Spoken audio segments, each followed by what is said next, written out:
Hi, my name's Suzanne McAllister, and I'm with Vegan Spirituality Group of Philadelphia. And today I am really happy and grateful to be interviewing two young vegans. Gracie, I have known for a couple of years, and I met her through her mother, who is the founder of Conversations with a Friendly Vegan. And I have interviewed Anne. So if you go to our YouTube channel, Vegan Spirituality Group of Philadelphia, you'll see that interview. And I am meeting Caitlin for the first time, who is a friend of Gracie's. So first of all, I was just really grateful that the two of you were willing to talk to me. My life is such that I don't have people who are your age in my life. It's just not, I have nieces and nephews who are older than you, and I have great nieces and nephews who are much younger than you. But your age group is a group that I don't get to interact with on a regular basis. So I was really interested to just hear about what life is like for you as vegans. So I thought we might start out with maybe you telling me a little bit about yourselves, how old you are, do you go to school? If so, what grade you're in, what you like studying, et cetera, just something very brief, a few words. So maybe Gracie, you could start. I'm Gracie, I'm 15 years old, and I've been vegan for like almost like 7 or 8 years now. So okay. That's interesting. Yes, it is. Yes, and I'm going to ask you a little bit about how each of you got on this journey. And what about you, Caitlin? How old are you? And 14. Yeah, I'm 14. I still go to middle school because my district is weird with I'm in 9th grade. But I'm still in the middle school building. I've been vegetarian for like maybe 2.5 years, and vegan for about maybe 1 year. And yeah. Okay. Well, what I wanted to ask each of you, and again, either of you can jump in, but how did you become vegan? How did that happen in your lives? Well, for me, basically, my mom had been vegan for like, I don't know exactly how long, maybe, but probably less than a year, or like maybe about a year. And then my dad had recently gone vegan. And so I remember it was like at a birthday dinner, and they were both like I was like 8 years old, 8 or 9, and they were like, okay, we are gonna ask you to go vegan, but you don't have to if you don't want to. And I just thought that, okay. And that was it. Really? You just said, I will do it. Do you remember what my mom does all the cooking, and she was already vegan, so basically, like, other than like when I would go out to eat, which wasn't too often, like other than that, I was already vegan basically, so it didn't really seem like that big a change for me at the time. Okay, so they asked you and they said, you don't have to if you don't want to, but you decided, you thought about it and you decided, yes, I'll do that. Yeah. Okay. How about you, Caitlin? I originally went vegan maybe September. It was around the summer of 2020, maybe a bit earlier, maybe in the spring. I'd been vegetarian for maybe 2.5 years, and I've been like lowering my egg and dairy intake. I think I was just it was all really because I I woke up, you could say. I kind of didn't feel right, like originally, because I went vegetarian because it didn't feel right to like eat animals, especially considering the whole process and everything. I mean, it's the 21st century. We don't really need to anymore. And a lot of the ways they're produced, it's just, I found it immoral, and it's kind of just old fashioned. Like, we don't need to do it anymore. And I went vegetarian because that's how I felt about that, just naturally. I think I went vegan because when I was vegetarian, I was starting to learn more about it further than just, kind of what I thought and my opinions and stuff like that. I, did more research, and I talked to Gracie a lot. And I thought after a while, because I had cut out dairy once before I was vegetarian, and I didn't find it too hard. So I thought, I don't eat eggs that often either. So honestly, I decided to go vegan. And so Gracie said that her parents were vegan before she was. How about you and your family? Are the rest of your family vegan, or how does that work? I think I have a cousin or two that are vegetarian, at least they might be vegan.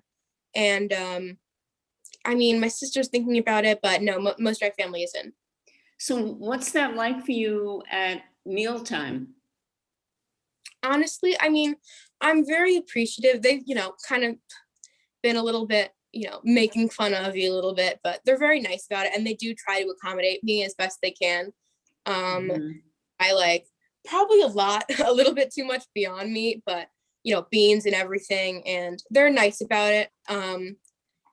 So I would love for them to also be vegan, but I mean, I'm also appreciative that, they didn't just tell me I couldn't be or something like that. Right. But so when you're sitting down to a meal with your family, you might be eating something different than they're eating. Hmm. And do you have to prepare your own, or is your mom the one that does the cooking, or somebody else? And I mean, sometimes my mom is like on and off. She'll either be wanting to cook a feast or just hate cooking at any given moment. But we got I saw it at Target. We got one of the magazines, I think you'd call it, Forks Over Knives. Yes. My nutritionist was talking about it, and she made a few recipes from there, and everyone else liked it too. So sometimes she'll cook for me. My dad is an amazing cook, and he's really interested in like trying new things. So made a bunch of vegan meals just as like dinner for the family before. But a lot of times I will, like, most breakfast and lunch and sometimes dinners I'll make myself. Okay. But so they're very accepting of it, even though they are not themselves, and it sounds like they're willing to experiment with different recipes if they're going to be making something. Hmm. Okay. So what about when you're at school? And I realize the last year has been very unusual, and I think, Gracie, you've been doing remote learning. I don't know about you, Caitlin. Has yours Yeah. been remote too? But Yeah. before remote, or when you do get together with your friends, what's that like? I'm assuming they're not all vegan, or maybe none of them are, except for the two of you. What's that like for you? Well, for me, like it doesn't up until like recently, like it kind of hold on. It affected me more in like the younger years when it was still like common to like go to like a birthday party with like the whole class and like there'd be a cake or something. That's really the only thing I can really think of that really changes anything. I don't know. It doesn't really cross my mind most of the time when I'm just hanging out with my friends, unless like we go out to eat in some place where there isn't really any vegan options. But really, even then, that doesn't really happen too often because most of our regular places do have like Right. regular vegan options. So how did, let me just ask Gracie, because I'm interested in what you said. How did you handle it when you were like 8 and 9 years old, and like you said, you're at a birthday party, and would you eat it or not eat it? Oh, I wouldn't, because like I just it was like a rule, like I just couldn't. Like I Okay. wasn't supposed to eat it. I was vegan, so I couldn't have that. Sometimes the host or whatever would be really nice and bring like a cupcake that was vegan for me, which was always really nice. But obviously, like that didn't always happen. It only Okay. happened for like the people that maybe I was already like close to, like their parents. But Yeah, I mean, pretty much for me. Yeah, I mean, I only it was more recently that I went vegan. I haven't, been vegan since I was, maybe 7 or 8. But at school, I mostly brought my own lunches at a certain point anyway. So after that, I just kind of like brought stuff that was vegan for my lunches. And I'd maybe go up to the snack bar and get like a cup of fruit or something. But in terms of like with friends, I mean, kind of like Grace said, most of the places we and our friends go are, they have some sort of vegan option, which it's nice because most places do now. Mhm.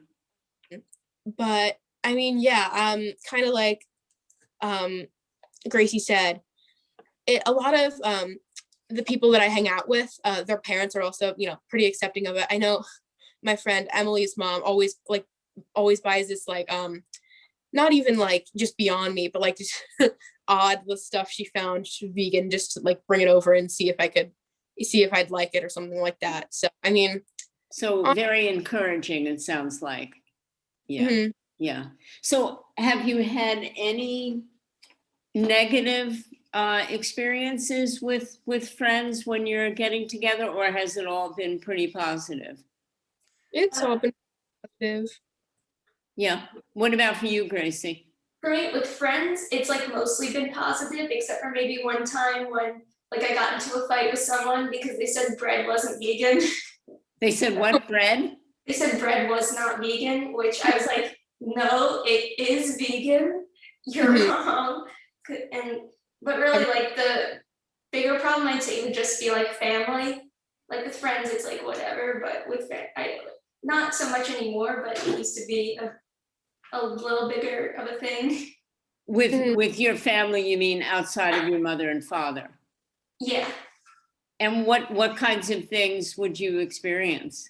Uh, well, mostly my grandparents. Like this actually happened recently. I went over to my grandmother's house like after my birthday, and she made me like a cake, but she put eggs in it because I like she forgets things, so she Yeah.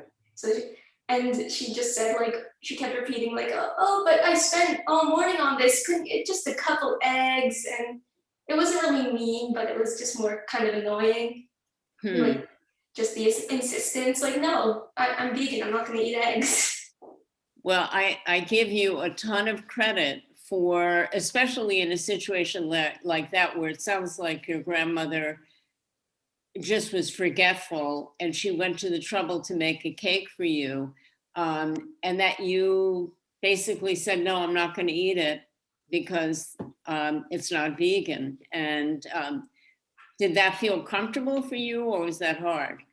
It was it was like I felt a little bad, but it wasn't difficult to say no. It was just more difficult to like watch her be upset. Yeah, yeah.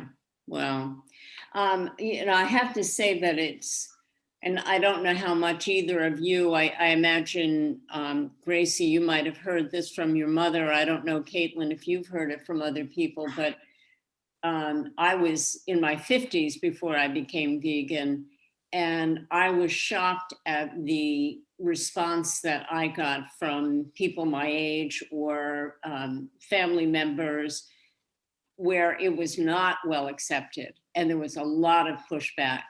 But what I'm hearing from the two of you is that it's been relatively easy and that your friends have, by and large, accepted it, even if they are not interested. So I'm actually, do they express an interest? Do they ask you why you are? I mean, for me, I think it's I've had some of my friends like ask me about it. I don't know if they, expressed interest, but I wouldn't, say that I think they would never. A lot of my friends, even since I was little in my friend groups, most of them have like dietary restrictions anyway. Um, and, it's not, so that's, the part where they don't really care. Because, we have like, there's a pescatarian, like a vegetarian, vegan, like lactose intolerant, and like, it's a lot more normal. It was a lot Mhm. more. Okay, right. So in other words, being vegan seemed like just one more thing where somebody's got a peanut allergy or lactose intolerant, but um, which those are usually dietary restrictions Mhm. because their body is not metabolizing that food.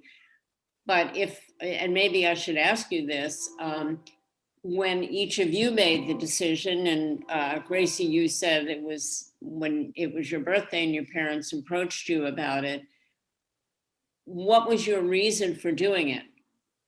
Was it health, environment, animals, all of those? For me, I'd just say mostly animals, like because I didn't think it was right to use animals in any way. I guess somewhat, and really it would The one thing that was really holding me back was I just really liked mac and cheese because I was 8. And but we were able to find like a lot of substitutes that are like just vegan mac and cheeses and stuff. And then I was fine. Okay. But so it was mainly the thought of eating animals, yes, eating animals is what prompted you. Is that? Oh, actually, also I was vegetarian my whole life. Like other than like fish, I've never had meat. So I didn't even like have to get rid of that because that was already not a part of my diet. So really, it was just like dairy and eggs. And were you vegetarian because your parents were, or because you had no interest in eating meat? They were, both my parents were vegetarian before I was born. So. Okay. Yeah. How about for you, Caitlin? Was it Mine health or environment? Mine, I think I was, used to the thought and, the practice of like kind of switching up or cutting or switching up like things in my diet just because, I've had like health issues and I've been like when I said I cut out dairy for a while even before I was vegetarian. I thought that, when I kind of came to the realization that it's kind of hypocritical of me to be like such an animal lover, but then also like eat animals.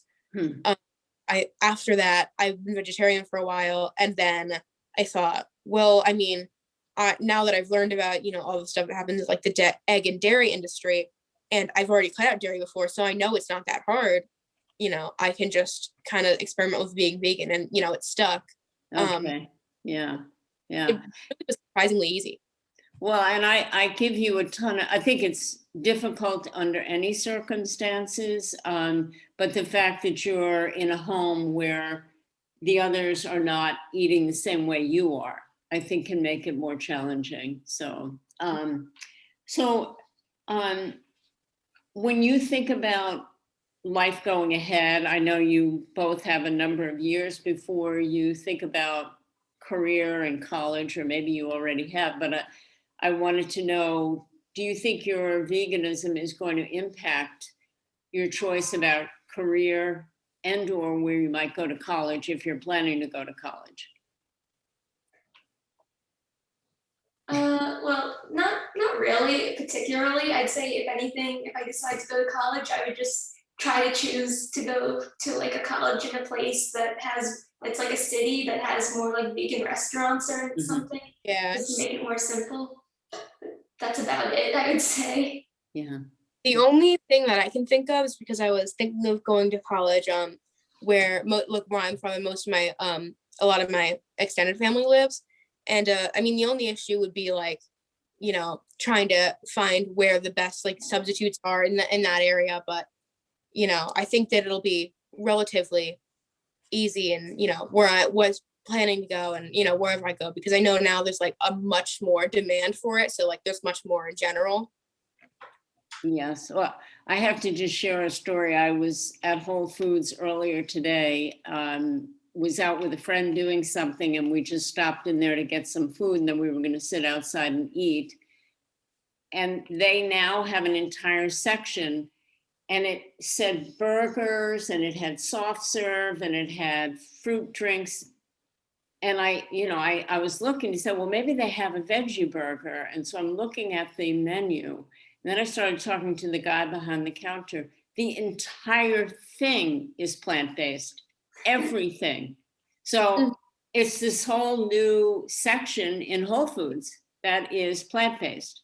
And they had about 8 different burgers that if you looked at them, you would have no idea that they were plant-based. But anyway, so I have one more question, and maybe I don't know whether either of you are dating or thinking about dating, but when you think about dating, is your veganism a factor when you think about who you might want to go out with? Yes. Yeah. Well, like just for dating, like now probably not so much, but I would not marry someone if they wouldn't go vegan. Mhm. Okay. Yeah. Same Okay. for- I wouldn't want to live in a house where we keep animal products. Okay. And what about you, Caitlin? Dating, I don't think I'd mind dating someone who wasn't vegan, but I don't think I could ever like marry and like live with someone who wouldn't be willing to go vegan. I don't think it's I wouldn't like it would just I feel like it would just make me uncomfortable, and I feel like, you know, my uncomfort would just make them uncomfortable, and I just don't think it would work. So I think from what I'm getting from both of you, and you have a long way to go, I would imagine, before you make a decision about getting married, but that you hope not to fall in love with somebody who doesn't want to go vegan. Well, I hope the person that I would fall in love with would be this type of person that would be willing to hear me out and like about veganism, especially since it's not like a big part of my life really day to day, but really like it is something that affects my life daily, I guess. Yeah. Oh, it does. Yeah, for sure. I mean, we eat, right? Yeah. 3 meals a day usually. So, I mean, that was interesting though. Both of you would say, yes, I would date somebody who's not vegan, but the thought of actually spending your life with somebody who isn't in the same household doesn't appeal to you. That's so actually, in talking about that, one thing occurred to me. Do either of you feel like, what word would I use? That you want to promote veganism either, and I don't know whether I would use the word activist, but that you want to educate others about it. Actually, I recently did like a report in my class about like why people should go vegan. Yeah. We had to do a persuasive presentation, so I chose to do like it went on veganism, and surprisingly, the kids in the class did not hate me for it, which good. Okay, all right. And was this in person or were you doing it remote? Remote. But you could tell how people were responding to you. There's a chat, and all the responses that I got were positive. So good. And what about you, Caitlin? Yeah, I think I would definitely educate people about it. I feel like it's hard because, you know, it's like there's a gray area, and, you know, there's a difference between like what goes too far in like the wrong direction and like all this kind of stuff. And a lot because of the stigma, because of how ingrained it is in like our heads and our society, especially with the, you know, meat, and even, you know, dairy and egg as well. So there's a lot of like people don't want to think about it if they're not willing to go vegan. I feel like they're too like scared that it'll be hard, and so they just don't want to, but they still don't want to hear about it because it makes them feel guilty. Mm-hmm. So, you know, hate like vegans, everyone who's always talking about it, always trying to get you to go vegan, just because it's more prevalent in their heads because of the fact that they feel guilty about it and they don't want to hear about it. But I mean, you know, I don't think I would. I feel like a lot of people who are activists, at least now that I've heard of, they're not the best because they're more promoting like the people about being vegan and like fighting like vegan phobia, which is like hate against vegans for being vegan, which I don't like. I think it shouldn't be a thing, but it's not supposed to be about us. It's supposed to be about the animals, mistreatment and everything. So I think I would consider it as long as I, you know, found a way to do it that, you know, was all right and, you know, felt like I was prioritizing the right things. yeah. So in other words, you're saying that some of the vegan activists that you've been aware of, you think end up being counterproductive. Okay. Yes. I think there's always that fine line about wanting to do something that you feel deeply about and wanting to share that with people, but doing it in a way that you don't alienate them. Yeah. So before we end, is there anything else that you think is important for me and the people who are going to watch this to know about you as young women who are vegans and in the forefront of your generation in doing what you do. I don't know if anyone who isn't vegan would watch this video, but if you're not vegan, it's not hard. It's really easy. It's really not as hard as you think it is. Like, at, you know, with all the, it's only hard if you already ate much more processed foods than you should have, you know, because everything for some reason has dairy in it. But, you know, it's, you know, if you're being healthy, you shouldn't be eating that much processed foods anyway. So it's all about a lot of beans and, you know, even if you'd like Beyond Meat or something, but it's really, yeah, it's really not as hard as you think. And just be open-minded about it. Oh, those are two lovely messages, which is it's not that hard and be open about it, right? Well, thank you so much. It was really a pleasure. And maybe we'll do something like this in another year and see how things are going for each of you. So, Ooh, a sequel. yeah, a sequel. I like that. Yes, Gracie and Caitlin part 2. All right. Well, it was really a pleasure. Thank you for making time. Okay. No problem. Thanks. Bye.